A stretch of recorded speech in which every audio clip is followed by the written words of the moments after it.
de Dieu déclare que là où 2 ou 3 sont réunis à mon nom, je suis là. Et ce matin, il y a plus que 2 ou 3. Alléluia. Donc, je le bénis grandement pour cela. Et le Seigneur a dit, c'est par la persévérance que nous allons sauver nos âmes. Alléluia. C'est par la persévérance que nous allons sauver nos âmes. Et ce matin, nous allons voir comment est-ce qu'on peut persévérer avec le Seigneur. Comment est-ce qu'on peut persévérer dans notre vie chrétienne. Comment est-ce qu'on peut marcher, alléluia, de telle manière à ne pas nous égarer. Alléluia. S'il y a un langage que Dieu parle avec nous, s'il y a quelque chose de spécial que Dieu fait au travers de nous, ce n'est que par une seule chose, la foi. Alléluia. La foi. Et nous allons partager sur ça ce matin. Alléluia.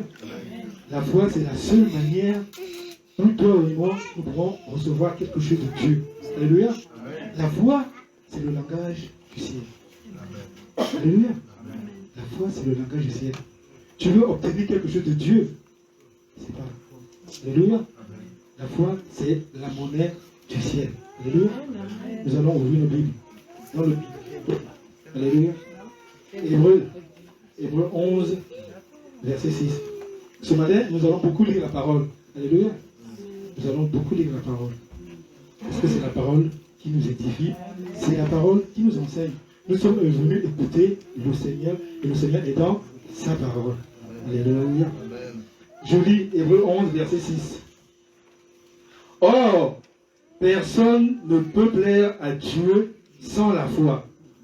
En effet, celui qui s'approche de Dieu doit croire que Dieu existe et qu'il récompense ceux qui le cherchent.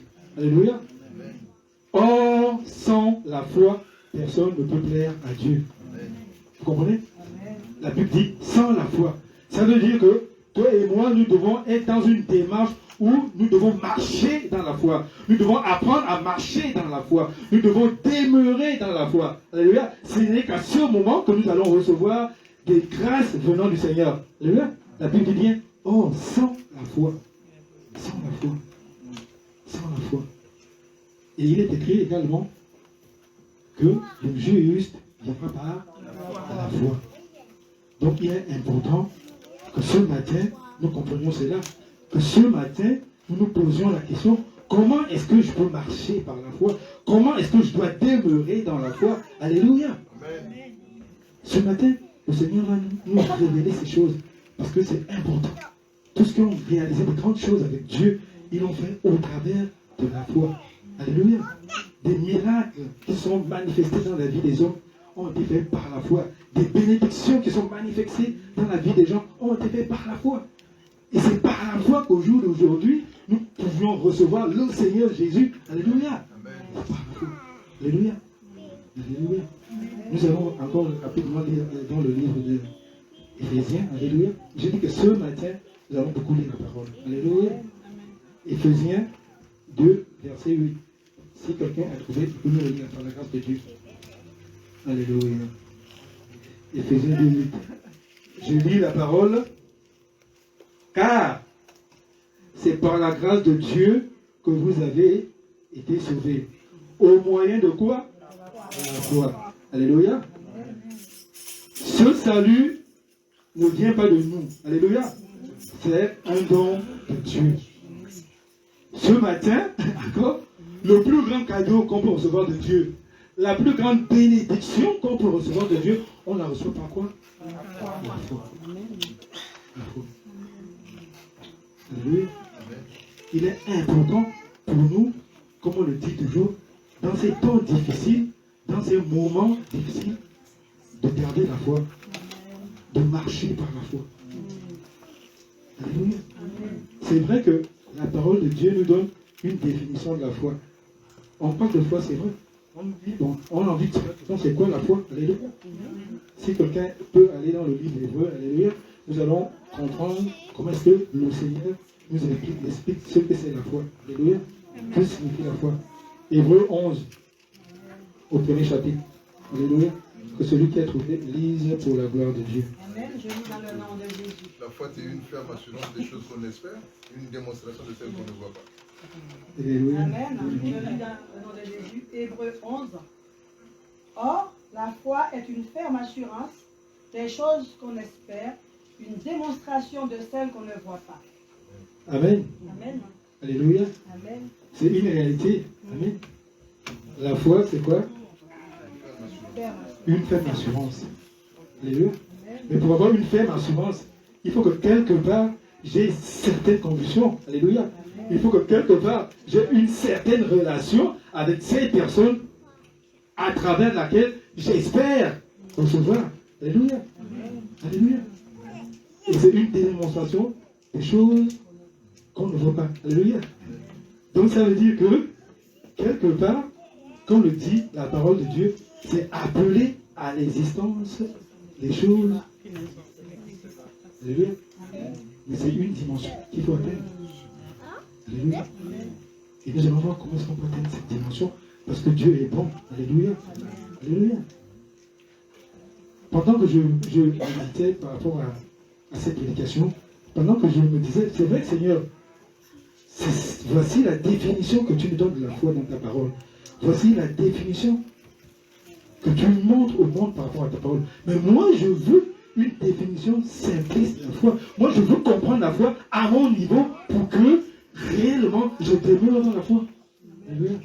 Et moi, je vous donne ce que Dieu m'a dit. Alléluia. Vous savez ce que c'est avoir la foi? Mais c'est avoir une bonne opinion de Dieu.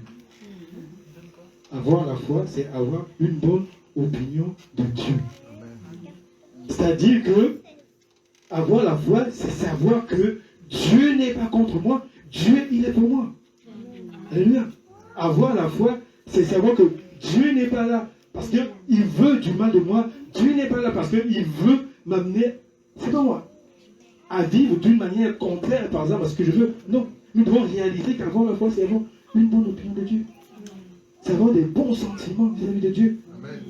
C'est de savoir qu'il nous aime et qu'il a des projets de bonheur pour nous. C'est de savoir que dans sa parole, nous avons plus de 3000 promesses qui sont des promesses de quoi? De bénédiction, de grâce, de bonheur. Donc, en fonction de l'opinion que j'ai de Dieu, mais en fonction, je marche avec Dieu. Alléluia. Alléluia. N'est-ce pas vrai? Est-ce qu'aujourd'hui, nous avons une bonne opinion de Dieu? C'est vrai qu'avant de recevoir le principe de la grâce, avant que nous soyons sauvés par la grâce, nous avons été régis par la loi. Et nous sommes beaucoup restés dans la loi.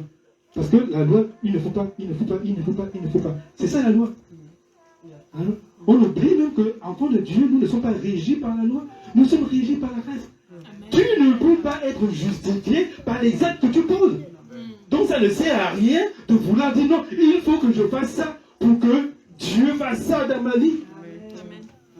Non. Accepte simplement l'œuvre de la croix. Accepte l'œuvre de la croix. Alléluia. Le Saint-Esprit va te sanctifier. Le Saint-Esprit va balayer sa maison. Alléluia. C'est ça le principe. Ne restons pas dans la logique de la loi. Et c'est à cause de cela que nous n'avons pas une bonne opinion de Dieu. Parce qu'au jour d'aujourd'hui, je vais me dire, non, mais je ne peux pas prêcher l'évangile, Seigneur. Je suis un calomniateur. Mais est-ce que Dieu, quand Dieu me regarde, il voit le calomniateur? Non. Dieu voit Jésus-Christ de Nazareth qui siège dans ma vie. Maintenant, au moyen du Saint-Esprit, le Saint-Esprit m'amènera au temps convenu par Dieu. Alléluia. Le Saint-Esprit va me mettre dans une situation telle que je comprendrai que la calomnie n'est pas bien. Je fais une petite parenthèse. C'est vrai que nous tous connaissons l'histoire de Job. Alléluia. Mais on ne sait pas pourquoi Job s'est retrouvé dans cette situation. Non, parce que Job était juste sur toute la ligne. C'est ce que lorsqu'on lit cette histoire de Job, on se dit non, Job a souffert à cause de sa fidélité à Dieu. Oui, mais derrière ça, il y avait quelque chose que Dieu voulait faire dans sa vie. Enlever l'orgueil. Parce que face aux amis de Job qui sont venus pour l'attaquer. Alléluia. Amen. Que le Seigneur soit béni. Amen. C'est nettement mieux. Face aux amis de Job qui sont arrivés, Job a dit à ses amis, voilà, j'ai fait ça, j'ai fait ça, j'ai fait ça, j'ai fait ça pour le Seigneur. Alléluia. Donc quelque part, Job se disait que les actes que je pose sont suffisants aux yeux de Dieu pour que je sois justifié. Mais Dieu a dit non, non, non. Alléluia. C'est ça. Ne rejetons pas la grâce. Ne rejetons pas la grâce. Alléluia. Ne rejetons pas la grâce. Alléluia.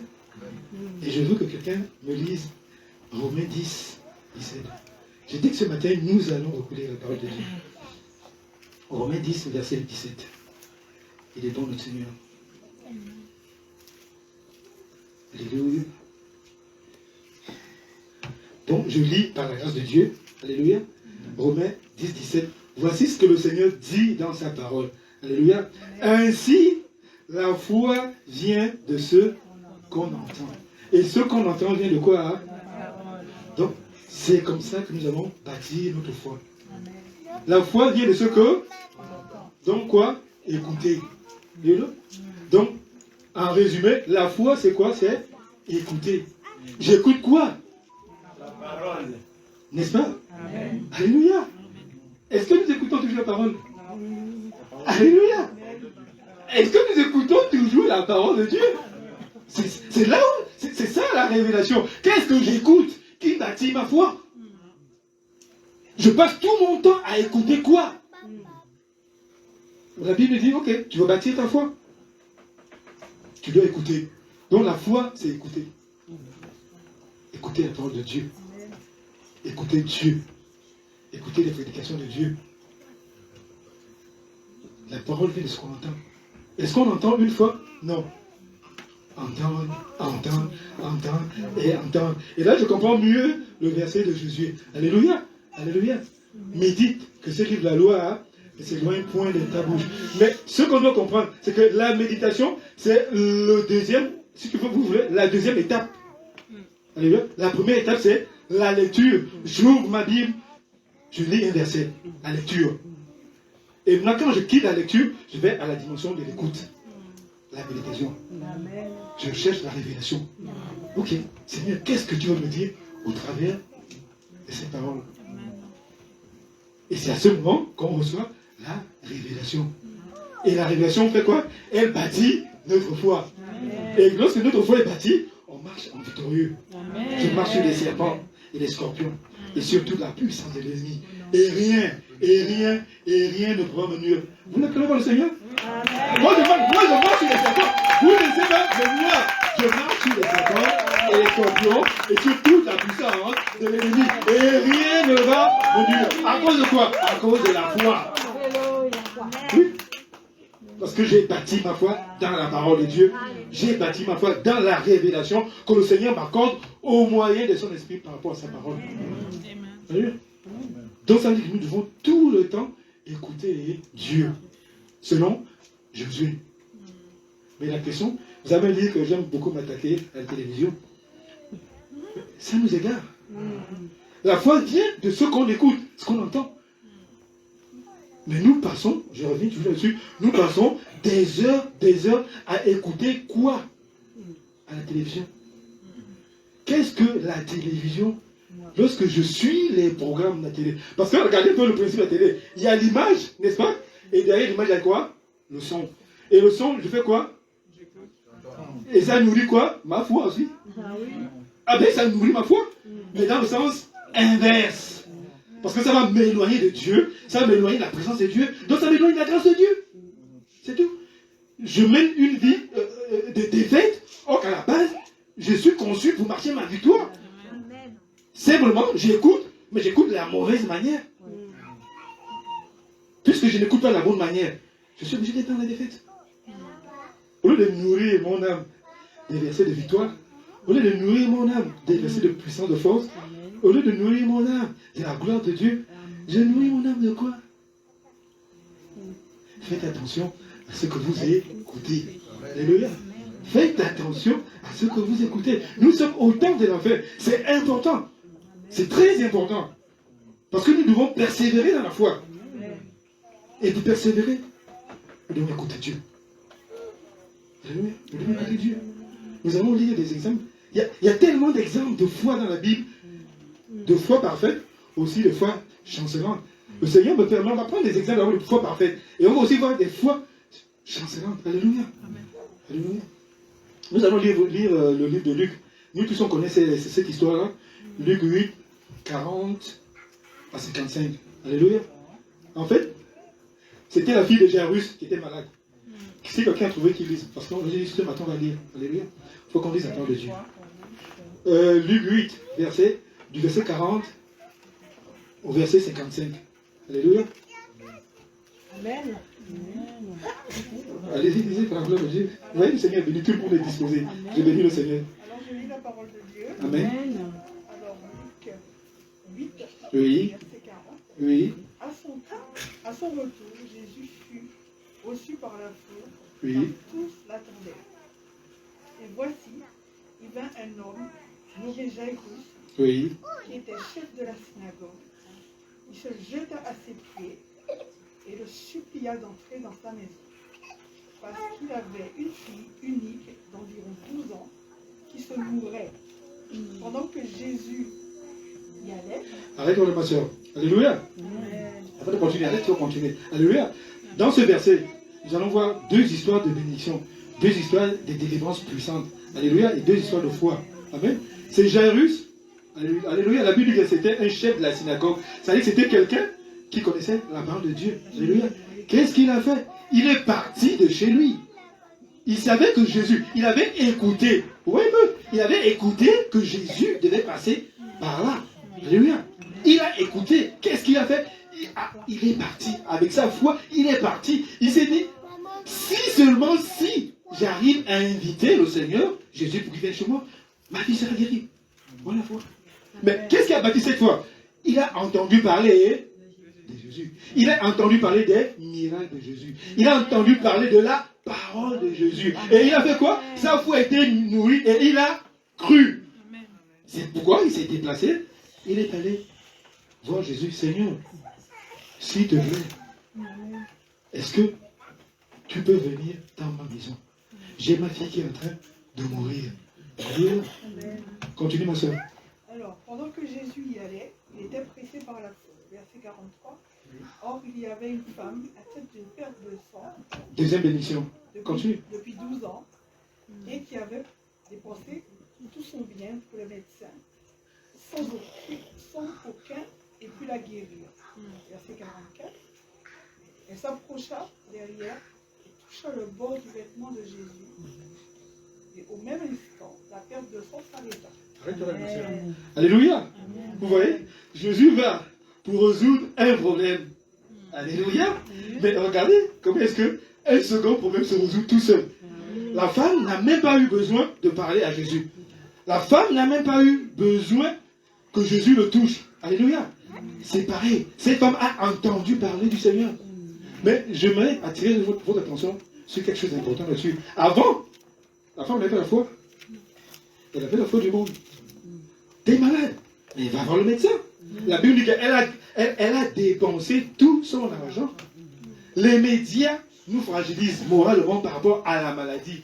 Les médias et la télé nous fragilisent par rapport à notre foi. Non, excuse-moi ma soeur. Tu es malade. Commence d'abord par t'adresser à Dieu. Le médecin peut se tromper. Tu es malade. Prie d'abord et va voir le médecin après. Prie d'abord. Alléluia. Et cette femme a fait quoi? Elle avait des verses. J'aime trop le Seigneur. Alléluia. Le Seigneur dit, vas-y, puisque tu t'appuies sur toi-même, tu t'appuies sur tes œuvres, et surtout tu t'appuies sur ton argent, parce qu'il fallait avoir de l'argent à l'époque. Elle avait de l'argent. La Bible dit qu'elle a dépensé tout son argent. Imaginez. Elle avait de l'argent. Et s'est appauvrie. Alléluia. C'est alors qu'elle a entendu parler de Jésus. Alléluia.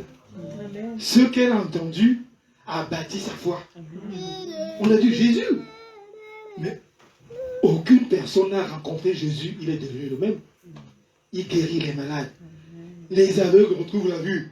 Les paralytiques marchent. Ils sautent de joie. Les paralytiques sautent de joie. Alléluia. Les stériles enfantent. Alléluia. Par quoi? Par puissance. Alléluia. Ce n'est pas par ma force. Ce n'est pas par votre force. Puissant. Amen. Alors, ce qu'elle a écouté a bâti sa foi. Elle s'est dit, ok, Jésus passe par là. Il faut que je fasse tout. Et elle était consciente, je bénis le Seigneur, elle était consciente du fait qu'il y avait, parce que quand Jésus s'est déplacé, il y avait Jésus, les disciples et la foule. Donc ça faisait comme s'il y avait une barrière, Jésus au milieu, la barrière des disciples et la barrière de la foule. Mais la femme s'est dit, je vais tout faire, mais tout faire, ne fût-ce que le toucher. Je sais que je ne peux pas le parler, c'est impossible, mais par rapport à ce qu'il fait, j'ai foi, j'ai la conviction que si je le touche, alléluia, je vais le toucher. Alléluia. Et c'est ce qui s'est passé. Elle a touché Jésus. Et j'adore le Seigneur. Vous savez pourquoi le Seigneur s'est arrêté? Mais parce que, en fait, il dit, mais ça c'est le langage du ciel. Qui est-ce qui parle le langage du ciel là? Il faut que je sache qui a parlé le langage du ciel. Il faut que je vois qui a utilisé la monnaie du ciel. Et là, les autres sont allés. Il a vu une fois, oh j'avais reçu mon Seigneur, vraiment, il y a ma fille qui est malade. Non. Là, Jésus a réalisé qu'il y a quelqu'un qui a parlé le langage du ciel. Alléluia. C'est pas, il faut que je voie cette personne. Il faut que je la voie. Parce que cette personne, elle est exceptionnelle. Elle a une foi exceptionnelle. Alléluia. C'est pourquoi le Seigneur s'est arrêté. On se continue. Il est merveilleux. Jésus dit, qui m'a touché? Comme tous défendaient Pierre et ceux qui étaient avec lui dirent, mais la fille t'entoure et te presse, et tu dis qui m'a touché. Mais Jésus répondit, quelqu'un m'a touché, car j'ai connu une force qui était sortie de moi. Et la femme se voyant découverte, vint tout tremblante se jeter à ses pieds et déclara devant tout le peuple pourquoi elle l'avait touché et comment elle avait été guérie à l'instant. Alléluia. Jésus lui dit, ma fille, ta foi t'a sauvée, va en paix. Alléluia. Vous avez compris? Amen. Le Seigneur a connu le langage. Le Seigneur a vu. Qu'est-ce que le Seigneur a dit de plus? Ta foi, continue à garder, continue à exprimer ce langage-là. Continue à manifester ce langage. Et le Seigneur dit, va en paix. Alléluia. Donc, vous voyez, tout de suite, cette femme a été graciée. Elle a reçu la grâce. Elle a reçu le salut. Elle avait un cœur disposé à Dieu. Alléluia. Et pour terminer, c'est la même chose, je vais terminer ma séance. Pour terminer, Jésus est arrivé chez Jairus. Et avant même que le Seigneur n'arrive chez Jairus, sa fille est morte. Ils ont envoyé un messager. Sa fille est morte. Les gens disent, mais Seigneur, ça ne sert à rien d'y aller. Jésus a dit, je vais y aller. Il est arrivé chez Jairus. Il a fait sortir tout le monde. Il a fait entrer Jairus, sa femme, et quelques-uns de ses disciples. Alléluia. Il a tenu la fille dans la main. Il a dit, lève-toi. Alléluia. Donc, vous voyez un peu la foi qu'avait Jairus, la foi qu'avait cette femme-là. Qu'est-ce qui a bâti leur foi? La manière d'écouter. D'écouter qui? Dieu, au travers de sa parole. Alléluia. Amen. Mais est-ce que tous les serviteurs de Dieu manifestent cette foi? On va prendre l'exemple de quelqu'un que j'aime beaucoup, Zacharie. Je l'aime beaucoup parce qu'il était à peu près comme Abraham. Alléluia. Zacharie. Alléluia. Zacharie. C'est dans le livre de Luc. Alléluia. Alléluia. Alléluia. Le Seigneur est merveilleux. Alléluia. Donc, Zacharie se retrouve à faire son service. Alléluia. Mais avant ça, alléluia, il oublie qu'il a prié Dieu parce qu'il voulait quelque chose. Alléluia. Donc, Zacharie se retrouve à faire son service. Pendant qu'il rentre dans le temple pour faire son service, le Seigneur envoie son ange. Alléluia. Le Seigneur envoie son ange parler à Zacharie. Alléluia. Que Zacharie, ta prière a été exaucée. Tu vas avoir un fils et tu vas l'appeler Jean. Alléluia. Vous savez ce que Zacharie dit à l'ange de Dieu? Mais comment cela est possible? Vous savez pourquoi? Mais il a réalisé qu'il était avancé en âge, sa femme également. Tu croises Dieu Parce que c'est vrai, on va se dire, ok, c'était l'ange de Dieu. Mais l'ange de Dieu, c'est le messager de Dieu pour nous. Les anges sont à notre service. Dieu utilise les anges pour pouvoir nous parler. Alléluia. Tu ne dis pas à l'ange de Dieu, mais comment cela est possible? Comment cela peut-il arriver? Alléluia. Vous savez ce qui s'est passé? À cause de sa foi chancelante, la parole du Seigneur s'est quand même accomplie, mais le Seigneur dit, bon, tu veux savoir, tu seras muet. Alléluia. Donc, durant toute la grossesse de ta femme, tu ne parleras pas. Et imaginez, Zacharie rentre dans le temple, il parle, mais quand il revient, il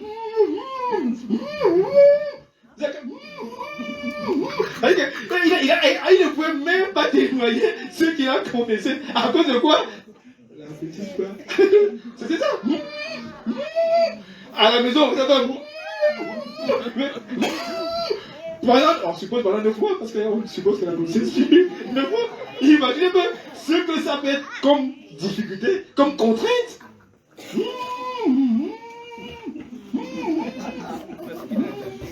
Alléluia. À cause d'une foi chancelante, Zacharie s'est retrouvé dans une situation où le Seigneur était obligé de le rendre muet. Et je me dis, le Seigneur avait aussi une toute petite raison. Parce que Zacharie ressortait de là. Vu qu'il avait peu de foi, il pouvait, par rapport aux paroles qu'il allait confesser, continuer à confesser, par exemple, faire en sorte que... Alléluia. Mais comme Dieu a dit à Zacharie, hey, tu vas t'aider. Et je bénis le Seigneur, dès que Jean-Baptiste est né, boum, le Seigneur a libéré sa âme. Et le Seigneur a libéré sa âme. Pourquoi? Parce qu'il voulait qu'il donne le nom à l'enfant. Alléluia. Jean-Baptiste. Et vous avez vu la grande bénédiction qu'il a eue? Nous savons ce que Jean-Baptiste a fait. Donc vous voyez. Donc, nous devons faire attention à notre foi. Alléluia. Nous devons faire attention à la manière dont nous manifestons notre foi. Alléluia. Je vais encore rapidement lire dans le livre de Jean, Jean 5, versets 2 et 9, si quelqu'un trouve. Jean 5. Verset 2. 2. Non, Jean 5, verset 2, oui, à partir du verset 2 jusqu'au verset 9. C'est le paralytique qui était à la piscine de Bethesda. Alléluia. Au nom de Jésus. Amen. Le chapitre 7 du livre de Jean. Après cela, il y eut une fête des Juifs et Jésus monta à Jérusalem. Or, à Jérusalem, près de la porte des brebis, il y avait une piscine qui s'appelait en hébreu Bethesda et qui a 5 portiques. Sous ces portiques étaient couchés un grand nombre de malades, des aveugles, des boiteux, des paralytiques qui attendaient le mouvement de l'eau, car un ange descendait de temps en temps dans la piscine et agitait l'eau. Et celui qui descendait le premier, après que l'eau avait été agitée, était guéri, quelle que soit sa maladie. Alléluia. Là se trouvait un homme malade depuis 38 ans. Jésus l'ayant vu coucher et sachant qu'il était déjà malade depuis longtemps, lui dit, « Veux-tu être guéri ?» Le malade lui répondit, « Seigneur, je n'ai personne pour me jeter dans la piscine quand l'eau est agitée, et pendant que j'y vais, un autre descend avant moi. Lève-toi, lui dit Jésus, prends ton lit et marche. » Gloire à Dieu. Aussitôt cet homme fut guéri, il prit son lit et marcha. Alléluia. Acclamons la parole du Seigneur. Amen. Alléluia. Voilà un monsieur que le diable retenait captif pendant 38 ans. Alléluia. Alléluia. Mais par la grâce de Dieu, alléluia, il a reçu la guérison. Comment a-t-il reçu la guérison? Par la foi. Alléluia. Il ne s'est pas retrouvé au portique là par hasard. Il a écouté l'évangile. Il a écouté la parole. Et qu'est-ce que la parole de Dieu disait? Qu'il y avait un ange qui descendait, qui remuait l'eau. Alléluia. Et le premier qui sautait était guéri. Donc, il avait foi parce qu'il a écouté. C'est pourquoi il est venu jusque-là. On ne sait pas le nombre d'années qu'il a passé là. Alléluia. Mais on sait qu'il était paralysé pendant 38 ans. Alléluia. Et je bénis le Seigneur. Quand il rencontre le Seigneur, Qu'est-ce qu'il dit au Seigneur? Mais il dit au Seigneur ce qu'il a entendu. Alléluia. Jésus demande, veux-tu être guéri? Mais il dit, mais oui, Seigneur, mais il faut que quelqu'un me prenne, me jette. Il ne réalise même pas qu'il est devant lui, le roi des rois. Alléluia. Oh non, mais alléluia. Alléluia. Lui, alléluia. Dieu soit béni, alléluia. Il avait écouté. Donc, ce qu'il a écouté a bâti sa foi pour qu'il vienne jusque-là, pour qu'il espère pouvoir tomber dans l'eau. Sauf que étant paralysé, il y avait des gens peut-être moins paralysés que lui, où il y avait des aveugles, où il y avait... Donc, vous voyez un peu. Donc, cela sous-entend que le monsieur n'a jamais pu se retrouver dans la piscine. Alléluia. Mais quand même, il avait la foi d'être guéri. S'il était là, il avait la foi d'être guéri. Il savait que le jour où il trouve l'occasion d'aller dans la piscine, allez, il est guéri. Mais sauf qu'il a trouvé grâce aux yeux de Dieu. Le roi des rois s'approche vers lui. Celui qui s'appelle guérison. Alléluia. Il s'approche. Veux-tu être guéri? Tout de suite, le monsieur manifeste la foi. Il dit, mais oui, Seigneur, si tu m'offres, tu me jettes dans l'eau. Je sais que je suis guéri. Vous avez dit non, tu n'as pas besoin de l'eau. Alléluia. Tu as plus que de l'eau devant toi. Tu as plus que de l'eau devant toi. Tu as plus que la piscine. Tu as plus que les anges qui vont réveiller la piscine. Tu as celui qui a envoyé les anges. Celui qui guérit les paralytiques, c'est moi qui guéris les paralytiques. C'est moi qui guéris les boiteux. Alléluia. Maintenant, prends ton lit. Lève-toi. Vas-y. Alléluia. La foi. David, la même chose. Alléluia. David, la même chose. David avait l'habitude d'écouter Dieu. Alléluia. David marchait selon les recommandations de Dieu. Et lorsque Goliath vient les humilier, regardez, David a vaincu Goliath avant même de combattre Goliath. Vous le savez, par son témoignage. Dans 1 Samuel 17.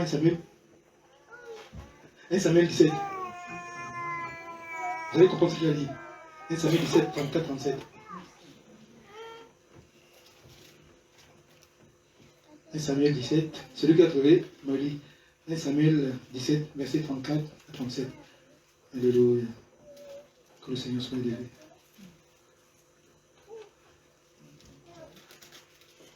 Samuel 17. Alléluia. Je vais lire par la grâce de Dieu. Alléluia. Voici ce que David a dit. Alléluia. 34. David dit à Saül, ton serviteur faisait paître les brebis de son père. Et quand un lion ou un ours venait en enlever une du troupeau, je courais après lui, je le frappais et j'arrachais la brebis de sa gueule. S'il se dressait contre moi, je le saisissais par la gorge, je le frappais et je le tuais. Alléluia. Donc, avant de combattre Goliath, David rassure le roi Saül. Ok, je ne suis pas chef d'armée. Alléluia. Je n'ai même pas eu une formation en tant que militaire, mais j'ai quelqu'un avec moi. Alléluia. Quand je vais poser un acte, il est avec moi. Alléluia. Donc David a confessé, David a témoigné une foi ferme. Il a dit à Saül, non, ne t'inquiète pas. Si déjà je tue un lion avec mes mains, je tue un ours avec mes mains, qu'est-ce que tu m'appelles l'incirconcis de Goliath? Qu'est-ce que tu m'appelles l'incirconcis de Goliath? Alléluia. Donc, ce que David écoutait de Dieu a amené David à avoir une relation de confiance totale envers Dieu. Et c'est cette foi-là, c'est cette manière de marcher que Dieu veut. Dieu veut que nous soyons des femmes de foi, que nous soyons des hommes de foi. Et c'est qu'à ce titre-là que nos vies ne seront que miracle, miracle, miracle. David était un homme comme toi et moi. Simplement parce qu'il a écouté Dieu. Alléluia. Que dire d'Abraham? Ils sont pleins, tous. Et je vais terminer par le figuier maudit que tout le monde connaît dans la Bible. Alléluia. Le figuier maudit. Alléluia. Il est merveilleux. Alléluia. Gloire à Dieu.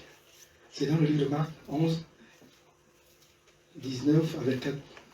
Celui qui trouve, lit Marc 11, 19, 24.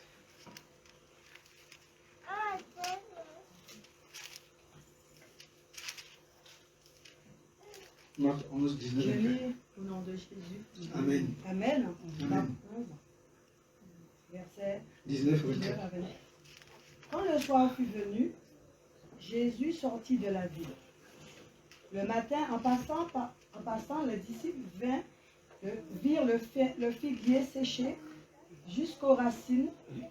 Pierre, se rappelant ce qui s'était passé, dit à Jésus, « Rabbi, regarde le figuier que tu as maudit et asséché. » Jésus prit la parole et lui dit, « Ayez foi en Dieu, je vous le dis en vérité.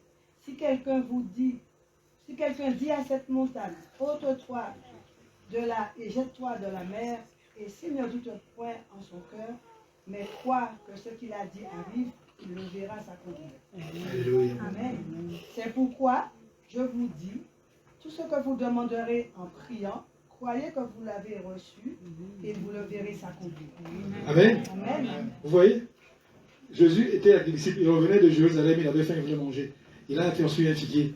En allant pour vouloir récolter les figues, il trouve, il n'y a pas de figues. Bon, ça c'est encore un autre enseignement. Vous voyez, à cause de parce qu'il ne faut pas de fruits, il était maudit par le Seigneur. Alléluia, le Seigneur l'a maudit. Et les disciples, le lendemain, lorsqu'ils repassent, ils remarquent que la parole du Seigneur a eu effet sur l'arbre. Pour eux, ok, Dieu guérissait les malades, le pouvoir de Dieu s'étendait sur les hommes, mais ils ont été surpris que Dieu avait le pouvoir même de parler aux arbres, et les arbres lui obéissaient. C'est pourquoi les disciples disent, mais regarde le figuier que tu as maudit. Mais il a séché jusqu'à la racine. Et quelle est la réplique du Seigneur? On va laisser dans le verset, au verset 22, Jésus prit la parole et leur dit, ayez foi en Dieu. Ayez foi en Dieu. Ayez confiance en Dieu. Ayez la foi de Dieu. Alléluia. Ayez la foi de Dieu. Alléluia. Et le Seigneur leur donne encore une clé plus puissante. Si vous avez la foi, alléluia, vous direz à cette montagne, ôte-toi de là, jette-toi dans la mer. Alléluia. Alléluia. Mais vous ne dites pas oui. Mais c'est une grande... C'est une grande révélation. Ça, c'est la révélation du message. Ça, c'est la révélation du message.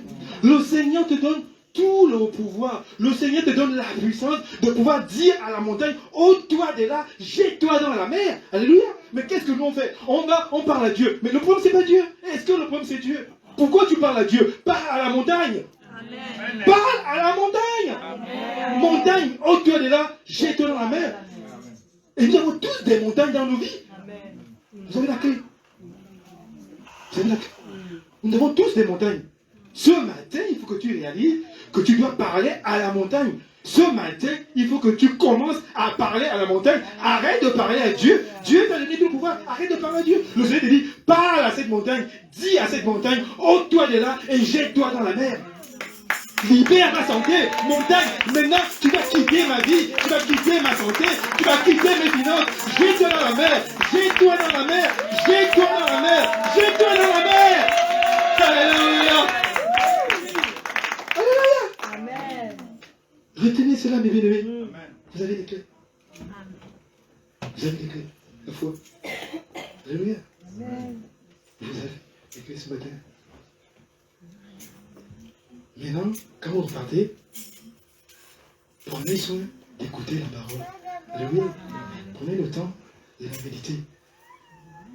Parce que quand on médite, Dieu nous parle. Et quand Dieu nous parle, allez, on a la parole qui va nous amener à marcher dans la foi. Alléluia. Dieu nous aime. La parole de Dieu déclare que nous, les croyants, nous, on vit, hein, papa. Par la vue. Donc, arrêtons de marcher par la vue. Arrêtons de marcher par la vue. Alléluia. Ce matin, le Seigneur te demande de proclamer les choses dans ta vie. Dis à la montagne, excuse-moi, je dis maintenant, Seigneur, je dois être au bon endroit et au bon moment. Maintenant, les esprits de maladie, les démons de maladie, vous serez au mauvais endroit et au mauvais moment par rapport à moi. Amen. Alléluia. Et j'ai foi en cela. Et j'ai foi en cela. Donc ce matin, nous avons les armes. Ce matin, nous avons la parole qui nous amène à pouvoir bâtir notre foi. La foi vient de ce qu'on entend. Alléluia. La foi vient de ce qu'on entend. Faites attention à ce que vous entendez. Investissez-vous à entendre ce qui vous fortifie. Investissez-vous à entendre ce qui vous affermit. Investissez-vous à entendre ce qui bâtit votre foi. Que le nom de Seigneur soit béni.